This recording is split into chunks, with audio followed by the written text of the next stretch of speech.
Hey, what is up guys? Welcome back. So it's time to go over some game plans. I think with the next update coming very soon, the Golems update, it's going to be a huge change to just farming anything in general because because Golems is basically what we farm like 90% of the time, you know, so it's gonna really have a huge effect on our farming. Now I went over the Astro Gem farming video yesterday. If you guys didn't see that, you can definitely go check it out. Basically, in the future, if I ever talk about Astro Gem farming, you can just refer to that. Like, it'll just, you're confused on what I'm talking about, just refer to that. I'll just quote myself from that video, basically. So, if you know about Astro Gem farming, then it's more effective for you to use your time in just farming whatever dungeon takes the least amount of time. So I think majority of the people that are farming for Astro Gems usually stay in B8, and recently I've been farming B8 quite a lot. It kind of slowed down my gem progression because I don't have a lot of monsters with square slots, so the square slot gems I get don't really help me in terms of gem progression. Most of my monsters, like the monsters I really need, like the best of the best gems, are like triangle slots. So it would actually help me a little bit more to farm the dungeon with triangle gems, or even just farm B10 because I get a even amount of everything. So if I'm farming for gem progression, definitely like B10 is definitely better. But if you farm for B8, you can actually go in with like a nuker comp and you can just nuke through this really fast, and in under 2 minutes. Like, everyone with a few dark attackers should be able to do it. If you grabbed a few monas during the rebirth month, should be able to do that. If you have like basically any dark monster, should be able to nuke through it pretty easily. Now, the change to the elements for the golems is going to have a huge effect on gem farming, because the time that it takes for you to nuke through it right now is really fast. You can actually just sell those gems and get a whole bunch of gold, and then convert that gold back into Astro Gems for a lot of gems. So I think that's definitely going to be a bit of a nerf on the side of gold farming, or Astro Gem farming. But it's good that they're changing B10 to be armor breakable, because that actually might increase the run time of the actual B10 run. Because for B10, the mobs don't take that long. It's usually the boss that takes quite a long time for you to kill because of his high HP pool. And I think he has relatively high defense as well. So if you're able to defense break him, you should be able to do quite a lot of damage to him, and it might actually speed up your runs. So it could be good, it could be bad. We don't know yet until the update. It might actually overall be better, because if you're farming B10, you progress in gems faster and you get to farm for gold at the same time. So it basically increases your efficiency if the changes are beneficial to us. If not, it just makes things harder, but you just gotta live with it, really. I mean, it's the same for everyone, so everyone's running on the same track, so it doesn't really matter. Now, the other thing I wanted to, the only people that aren't running in the same track as us are the hardcore whales, but then who cares? You'll never beat them anyway, so whatever. And also, they're the ones keeping the game alive, so don't blame them for anything. I think it's fair for all devs to treat the whales as VIPs, because if you know about like how the business model of these mobile games, they actually don't make their money from the regular players. They actually make most of their money from the whales. Yeah, that's how they make their money. Like, it's the top like 1 or 2% that spend in the game, that basically keep the game going. So I mean, like, all these packs, all these this looks like it's crazy overpriced. Like the Gleam packs, they look like they're crazy overpriced. But to be honest, if you're a whale, you would buy this. You would definitely buy this. Now you could say that, oh, a whale summons like Nat 5s like crazy. But if you think about it, it basically is like, if you had a Nat 5, you don't have to. You can spend the same amount of money trying to summon, and you might not be guaranteed to get that Nat 5, but then you might already have 4 Nat 5s that you want to get to. You have 4 Nat 5s, and you want to get one of them to Evo 3, you're guaranteed, like this basically equals a Nat 5 for you if you're trying to get another like monster to Evo 3, you know. So there's really no reason for you not to buy it if you have the money. Like if you're just a whale and you don't care how much this costs, like there's no reason, there's no good reason unless it's cheaper for you to, like, unless they make it actually cheaper for you to buy like these packs and guarantee you to get an Nat 5. Because even with 2,400 Astro Gems, are you certain that you will summon a Nat 5? You know, so basically for people that are Evo 3 Nat 5s, this like a Gleam literally just equals a Nat 5. So you would still buy it regardless. And that's why I think the pack is just priced the right way, because it's not for the normal players to buy, it's for the whales to actually buy. I think I got sidetracked a little bit. So moving back onto topic. Now the golem change, I think is gonna be really good for me, because I do have some light monsters I can use. I especially have a really good light monster I can use for the new Golem Speed 10. This light wild thing with 80% defense break. It's going to be insanely good. She is balance typed, and yeah, her stats are pretty good, I think. Her stats are definitely one of the better ones, if you look at it. So 2,900 HP, 2,300 attack, 2,300 defense. Yeah, definitely not bad. You know, so 80% defense down. If I can get her to Evo 3, she's definitely going to be really good for my runs. And she also has shock on her second skill, which is really good, because if she uses this, it makes my runs a lot safer if she can charge up her blue soul. It might be really nice if I can get her as a variant, so I can use this leader skill. Be really awesome. The other thing is, I was thinking of, you know, obviously using my Snowy and my July. The light July is actually really good. Like, she's a really strong, one of the strongest light nukers, I think. She has 3,400 base attack, which is really high. And yeah, she's got 100% seal and 100% defense down if you can get her to 100% crit. But it's not too hard, because I do have her with a square slot, and she is light, so she starts with 20% base crit. The light Snowy is also a really good monster. Stat is really, like, stat wise, this is just perfect. Like, this is actually I can't ask for better stat distribution than this for a nuker of this sort. And she also has self-sustain, really good for keeping herself alive, and she's basically going to act as the healer to keep the team alive as well. Now, for the fourth member, I would definitely use Light Victoria for her leader skill, her attack leader. You know, this is just infinitely valuable. But the problem is I don't have her Evo 3, and it's going to take me quite a while to get her to Evo 3, so I definitely won't be able to do it before the update. I was thinking of using one of my Light Monas. Light Mona can kind of replace her. She does have a light-based attack lead, which I can use because my whole entire team is light. Or I can use this guy, the Light Monkey, who actually has pretty good stats. He is a balance type, but that's actually not all that bad because he has Hunter on his first skill. So he's going to be a really hard-hitting first skill monster. I think this is going to be very valuable for my team as well. So I will consider raising him and using his leader skill. The other good thing is, since the monkeys are farmable, you can farm a lot of variant monkeys and try to get one with a perfect leader skill. Like, it's definitely possible to get one with a perfect or near perfect leader skill, like 29 or 30% attack lead, which is going to be pretty much equal to a Light Victoria if she only has like a 30% attack lead, depending on luck, you know. So, and you're not always guaranteed to even get a variant. Even if I fuse like 12 more Victorias, I'm not guaranteed to even get a variant. So it might be a really good idea for me to raise a Light Monkey and start using it.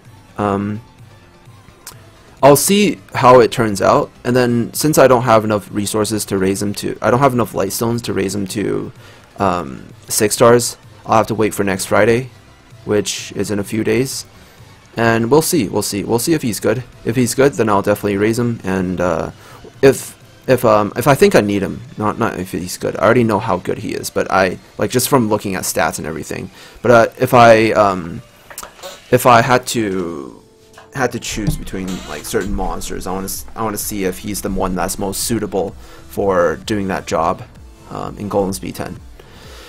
Now, moving on, the next little thing I wanted to talk about is my big plan.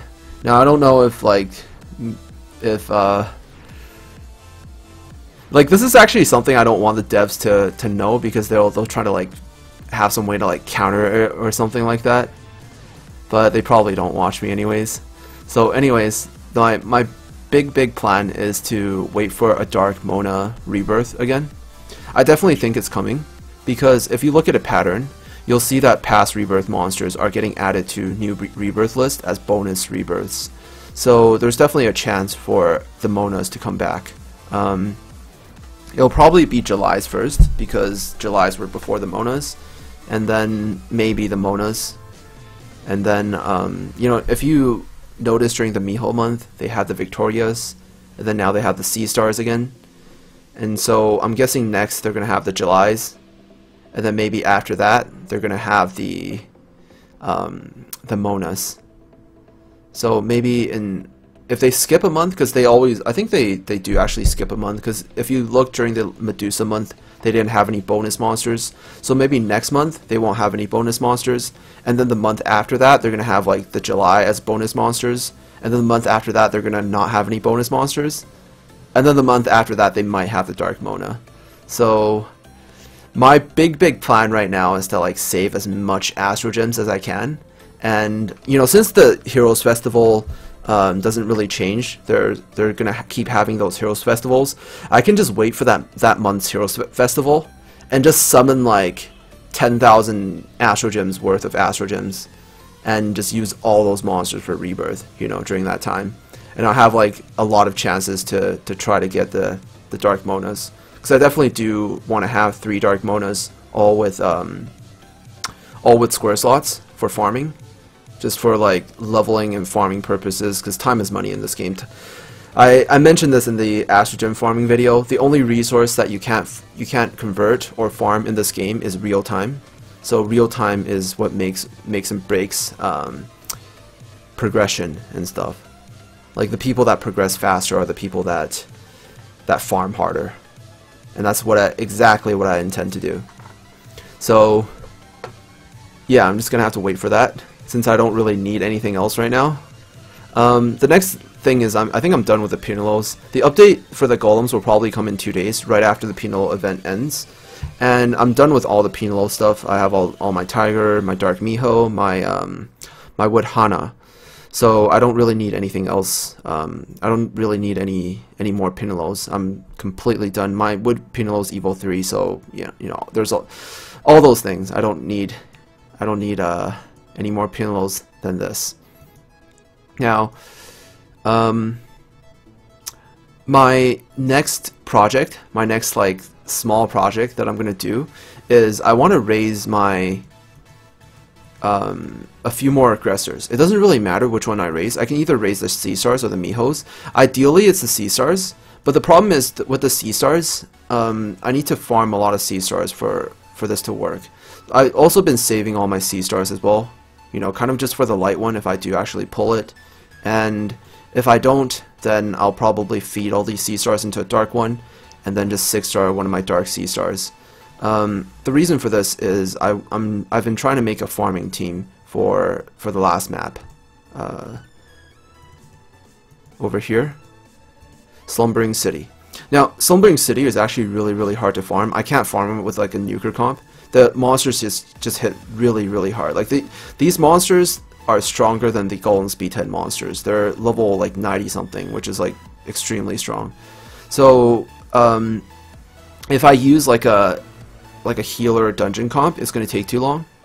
So I was thinking the way to make safe runs is to actually just run 4 aggressors. You know, if I run 4 aggressors, I can probably do this pretty easily. So I was thinking of raising another Sea Star, you know, going Sea Star Miho. I don't have any other pure aggressors. I guess I can use this Light Victoria to fill in the slot for now. And then I'll borrow like a friend's monster, like another aggressor. Whoever has an aggressor set up. Oh my, nobody has an aggressor. You know, even self-sustaining monsters would work as well. Dang. Are you kidding me? Not a single guy has an aggressor. Yeah, I think even self-sustaining monsters like Snowy or something would definitely work as well. It might work even better if I had like 4 Snowies and just run this. No, I'll run attack lead and then 4 Snowies. It might make the run really, or 3 Snowies, something like that. But I think since I don't have a lot of Snowies, the fastest way for me is to just run 4 aggressors. And I don't really need the sustain. And they're mostly dark as well. Oh no, they're not mostly dark. Some of them are dark.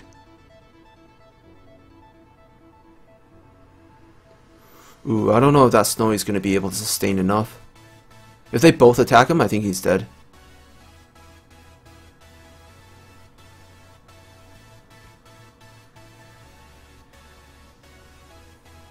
Yeah, it's too risky with the Snowy. Because these mobs hit harder than the B10 mobs. Like, they hit really damn hard. I don't think an Evil 2 Victoria can sustain by herself either. And monsters that are gemmed with like 1 slot HP or 1 slot defense just get obliterated here. The only thing that really survives and can farm fast and do it effectively, I think, are aggressors. Aggressors are definitely the best for this. I could have like a attack hybrid defense lead and 3 aggressors. That might actually work really well.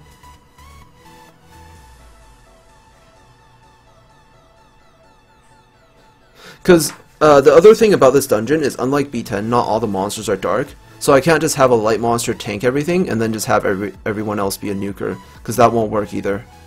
If that was the case, what I could do is actually just run like a light tank, like light Nike, and then just run like 3 dark nukers. But that won't work. So basically everyone needs to be able to tank some damage and also dish out a lot of damage really fast.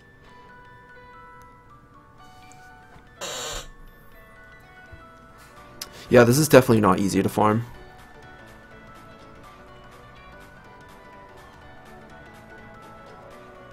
Victoria's taking too much damage as well, because she's Evil 2 and she was light, so all the monsters focused them. Yeah, I even failed this run. That Snowy fucked me pretty hard. Actually, I might be able to do it. Oh no, they put attack down. I think I'm screwed. I was thinking this turn with the AoE, I kill the one in the middle. And I win. Actually, no, I still might win this. It's possible, it's possible. Okay, I got it. So, since I don't need sustain, it doesn't matter what type of aggression I use. It can be HP or defense. So it doesn't matter if I use the Dark Mihos or the Dark Sea Stars. I think for now, my best game plan would be to... if I'm unlucky enough to not get the Light Sea Star, what I can do... Actually, no, I don't even need the Light Sea Star right now. I should just feed all these Sea Stars into a second Dark Sea Star. And I have a second Dark Miho that is at 5 stars right now. And I can definitely take her to 6 stars.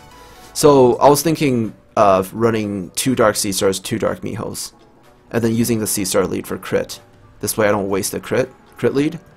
And then they don't really even need the best gems, because the crit lead plus 1 crit rate gem will get them enough crit rate. And then I just basically shove 2 more defense gems on them. Doesn't matter what type of gem I use. It can be broken set, it can be any set, and they will be able to do their job pretty well. So I was thinking just 4 aggressors for that stage. Yes, not this Dark Miho. I have a second one. Might as well 6-star her now, to be honest. This one has a perfect leader skill as well. I was planning on raising this one strictly for PvP and going like triple HP, but I think for farming purposes I can still do 1 crit rate, double defense. Not enough high stones? Alright, I'll do it tomorrow since I still have my water purse to level. Okay, let's do some summons and do some rebirths. Now, it would be really helpful if you guys give me some tips on like if that was a good idea for people that are farming Slumbering City for Dragon Sigils. Yeah, I forgot to mention that. The reason why I'm farming that stage is for Dragon Sigils. It's the most gold effective stage, and you can just farm that stage for Dragon Sigils without wasting resources.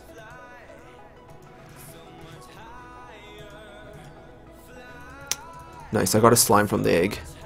It's a perfect thing to get from the egg, because I can use the slimes for farming, farming Astro Gems. I mean, all right, I don't need these candlings anymore. So happy.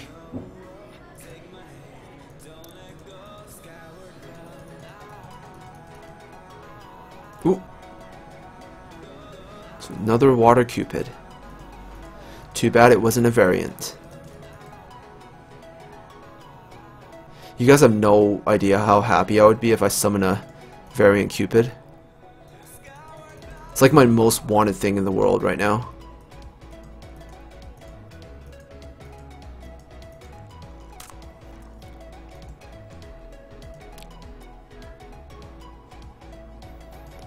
Got a variant Miho.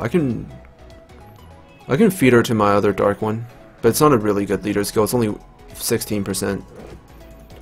There's no reason to use that one versus my perfect leader skill Miho.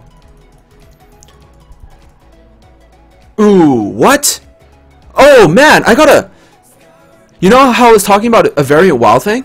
How many percent is this? Oh, 23, that's a high roll.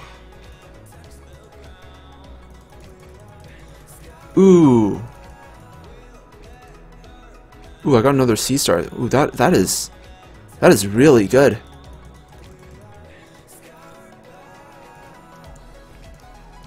Man, I'm just getting luckier and luckier with these eggs.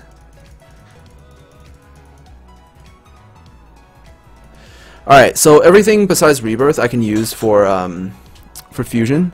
Now the reason why I think that's going to be really good is I could actually run her leader, you know, for this skill during Golem's B10. Yeah, and I have enough wild things to... I need, I mean, I could gleam this one and then, like, you know, then feed the other two and then she'll be Evo 3 if I need her immediately. But I could also use her a bit at Evo 2. Or I can use her at Evo 2 plus 2. That could also work. Alright, I'll wait a few days. I'll wait for the Golem Dungeon to actually come out before I make any permanent decisions that I can't take back. Now, we're gonna do some rebirths. I think I only have enough to do 2, maybe. So I think that's what we're gonna do. Now, anything for fusion I can't feed, and any C stars I can't use either. So I think I can only do 2 right now. The rebirth is still for 5 more days, so I think I should be able to get to 30 if I keep it up. If I keep this pattern up.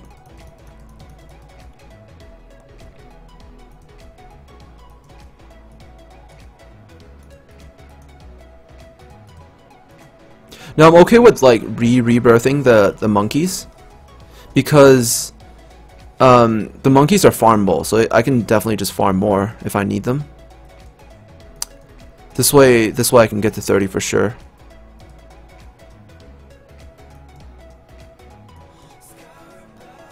Let's do a full variant rebirth. I think this one's a low roll. I'm not too sure though. See if I can get a higher roll. Actually no, I should probably keep the higher roll one. I'll keep one monkey that has the higher roll, and then I'll try to rebirth the other one to see if I can get a perfect roll on the rebirth. It might not even come out as a variant as well. So the chances of that happening are pretty low. But I might as well do it to up the rebirth counter. This is a +1 roll. And this is a +3 roll. So I can rebirth the fire one. The fire one's kind of useless.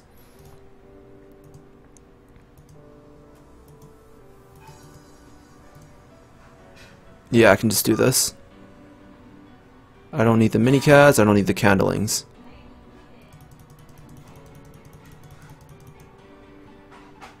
Alright, it even come out as a variant, but I guess it doesn't matter.